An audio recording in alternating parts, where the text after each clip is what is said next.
Hey guys, it's just me again, and now I'm going to be talking about entertainment and the arts throughout my education and then post-education in Los Angeles. Now, as I mentioned before in other blogs, growing up I went to the Rollins School. We didn't have a professional theater or a professional theater program. We just had a wooden block stage. That was it. But we got to perform on that stage as a class. And I remember every time my class performed, whether it was a song or whatever, it was mostly songs that we did on there, all songs we did on there, I was always put center stage because a lot of the kids just didn't remember the word. They did not remember the words. They'd mimic like that, like I had to do later in life with the extra work, pantomime, and they were just too shy. Me, I was right in the middle, right in center stage, swinging my hips, moving my body, making the audience laugh and cheer. We did that for, I believe, definitely in 4th grade with the 5th graders. We did that for the 1992 100th birthday. We sang songs from the 60s through the 80s. And then in 5th grade, we performed Wearing My Shades. And I was center stage for both of those. And then I went to Holy Trinity, and we didn't even have a stage. We had the basement, and all the classes got to perform when I was in 6th grade for the Christmas play, the Christmas event that we had. Every class performed something for Christmas, and I got to be Santa Claus, and I was the star of it. So I sang and I danced and I moved my body around like I did it when I was in the Rollins, and everyone laughed and cheered and they liked it. Then I went to Central and I auditioned for the first play. I believe it was Heaven Can Wait. It was after school. It was 2 p.m. I went to the auditorium with a few of my friends. All we did was write our names down, and we wrote down like what we'd been in before. And I put Santa Claus, the Christmas play, Santa Claus, lead. Wearing My Shades, center stage. 100th birthday of the Rollins School, performance, center stage. And then one by one, people were getting up to audition. And then I was still there 3, 4, 5 o'clock at night just waiting. By the time they got to me, they were like, "We don't have any more sheets here. What's your name?" They lost my sheet. And it seemed like by that time, they already had who they wanted because they said, "Oh, just get on stage, that's fine. Get it over with." And that gave me no confidence. And I was outgoing. And I went on there and I was a character in my own way. I was just reading what I was looking at from the text they gave us. But I was just not feeling it. And I didn't get cast. So I never auditioned again in Central until my senior year when I had Mr. Immersive Drama. Now, throughout Central, people thought I was dumb because Jowett failed me all year. And I was getting D's in math. And every time I put all my work into science, the sports players and the girls would get the A's and I get the C's in level 3 classes. And all the academic Olympics I did, and I lose one of 2 or 3 losers against 5 projects. And 3 would always win over me. So there was in Central there was no filming. It was 1996 to 2000. So all we had was VHS cameras. We didn't have anything but that. We didn't have web cameras. We didn't have digital cameras. We didn't have iPhones with cameras on them. We had nothing that they have now. So we couldn't even do anything with that. So I'd write and I'd make up ideas for, reunion movies of Give Me a Break and Melrose Place and the Silver Spoons. And I did that in my art class in senior year. Because my art teacher said, "Mark, when I give you projects every week and you bring them in on Friday, you can do anything that's artistic. Not just drawing and painting. How about writing?" I said, yes.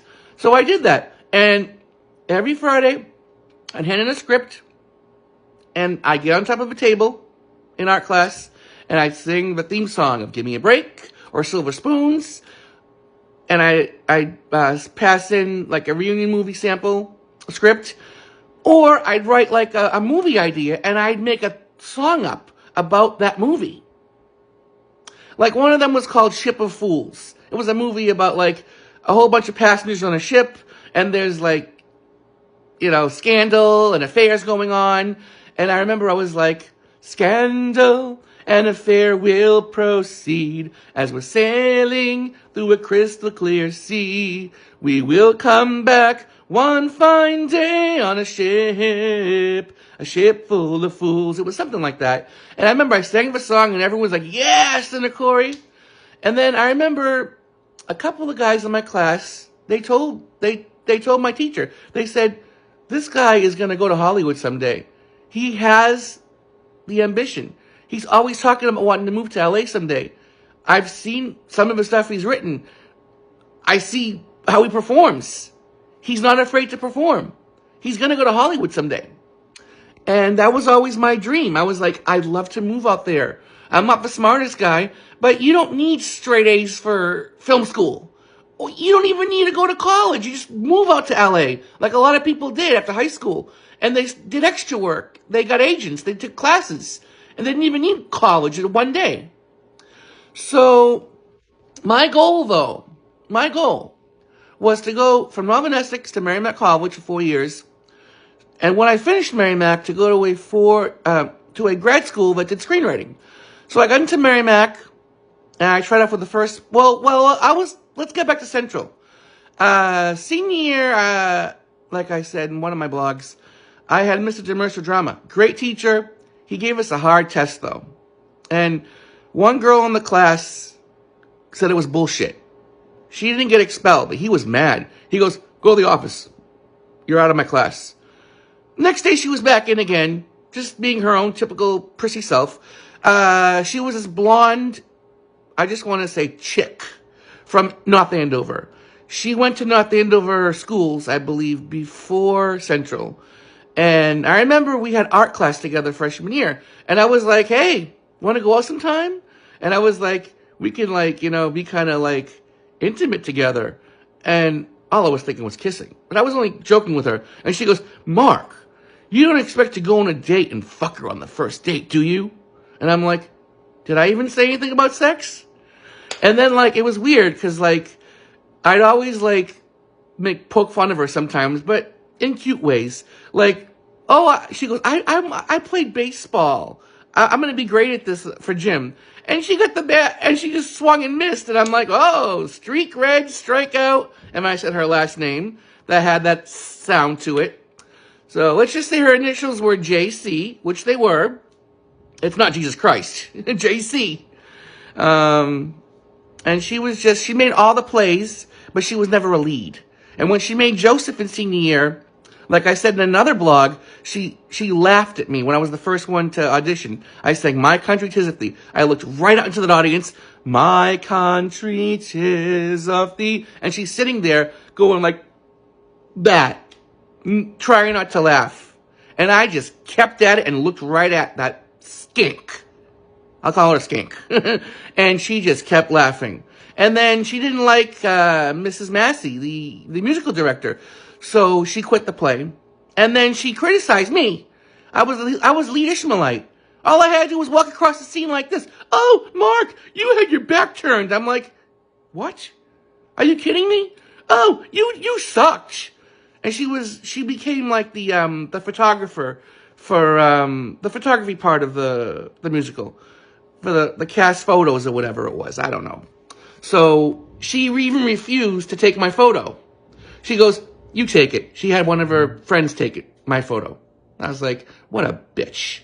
But, God works in mysterious ways. This girl went to I don't know, I think she went to a Chicago college somewhere, and I was researching her online. She produced some commercials. I don't know. But she never became a big actress. She never did. She's not as known as I am in the business. I actually have an IMDb. I'm on Google, the Google, whatever it is, knowledge panel. This girl is not an actor compared to me. Maybe in high school she was, but in life, no. Just a bullshit artist.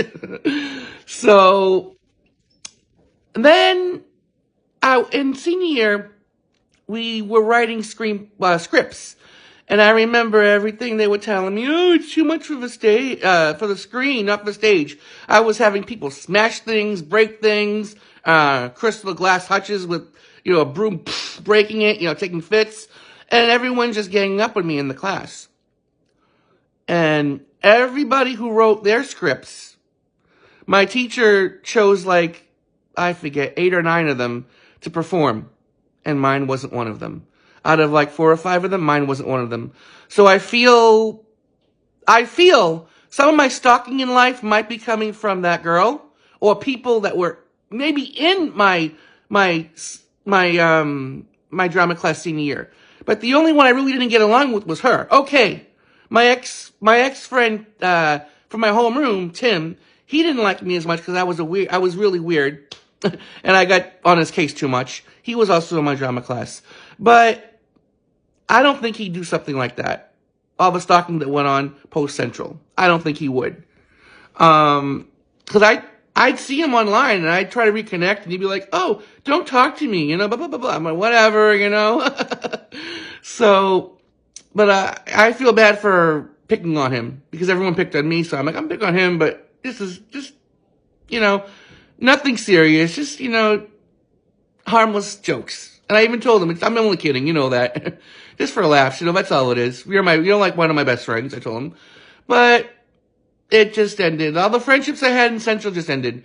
And then I went to Merrimack. I auditioned for the first play they had there when I was a freshman, and I didn't get cast. So I just studied. I studied. And then I took script writing in fall of 2003. And again, it's too much of a screen.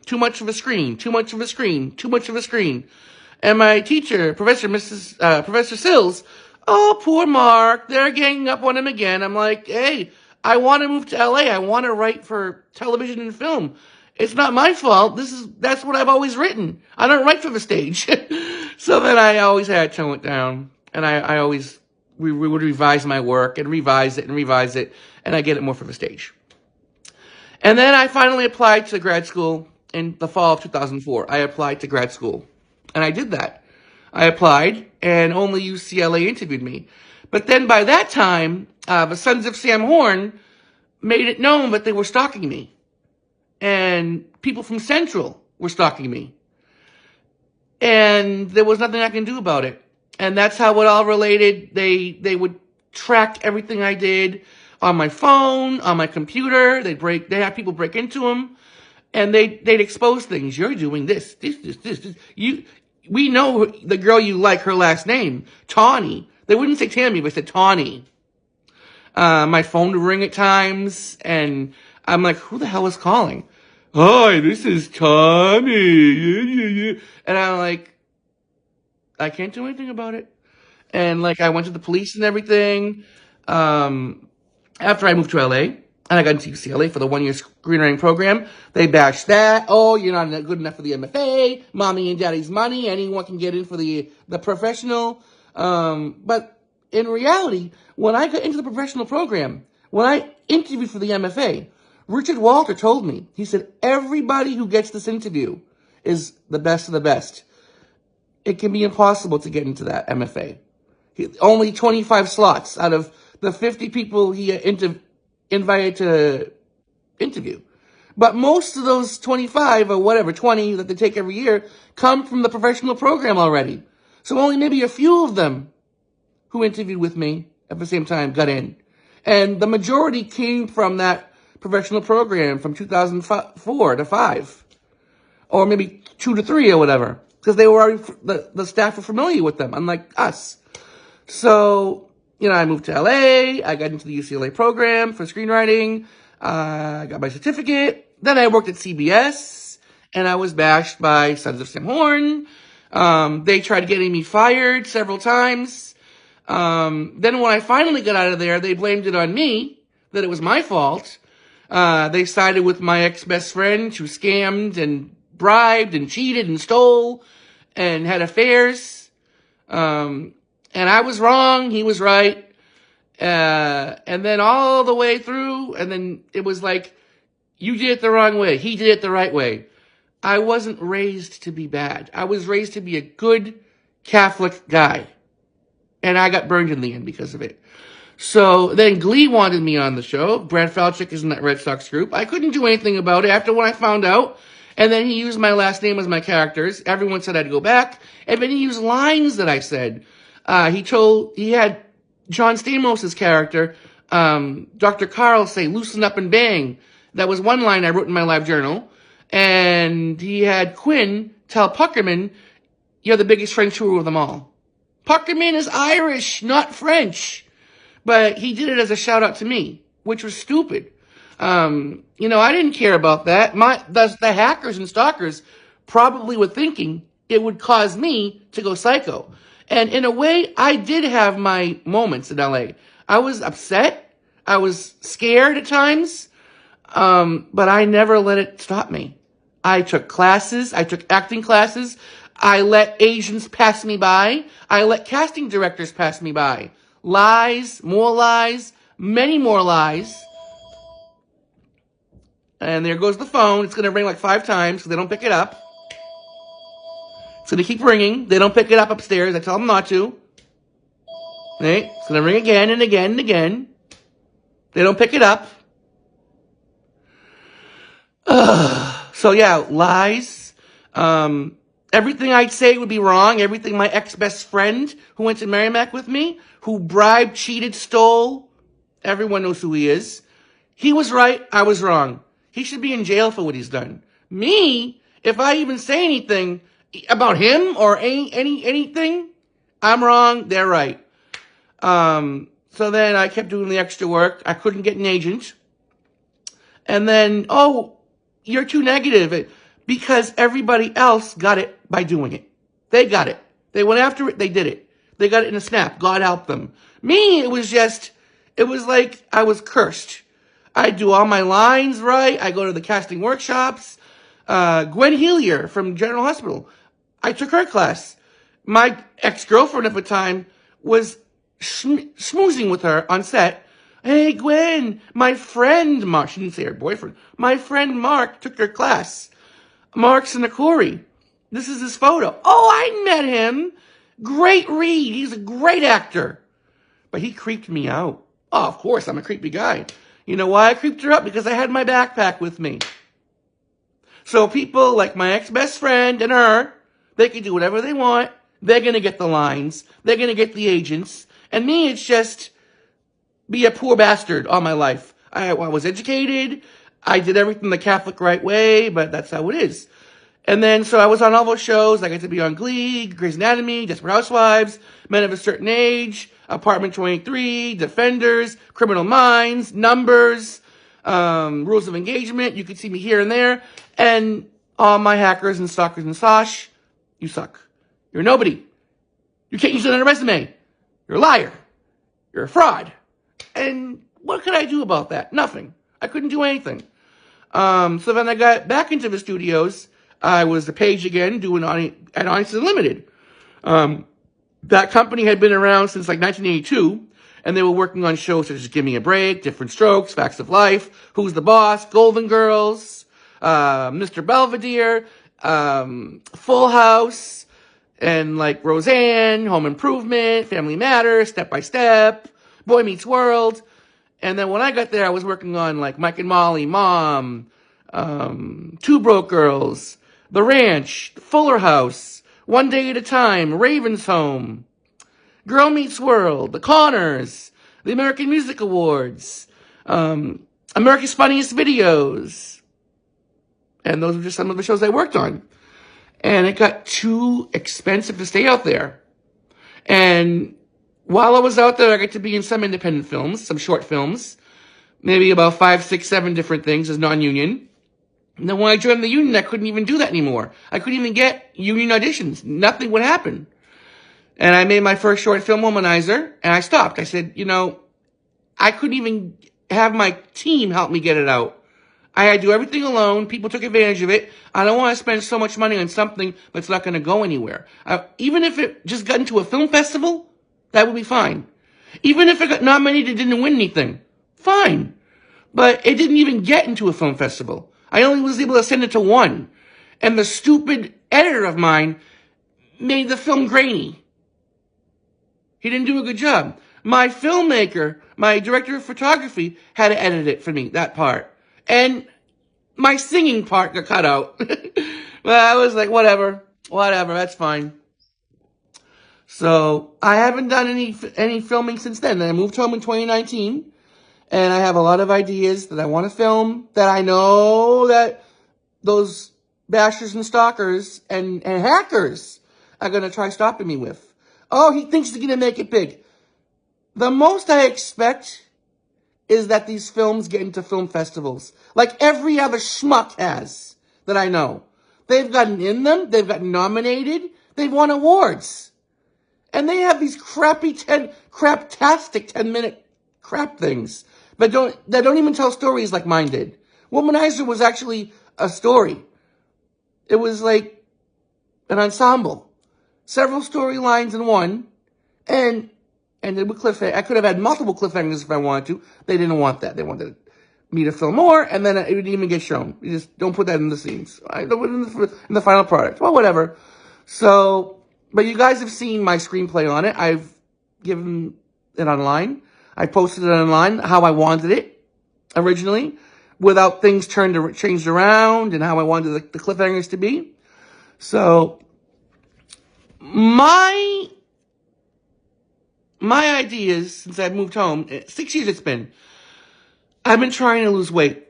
The last time I got headshots, I was 230 pounds. I have not seen 230 pounds since 2013.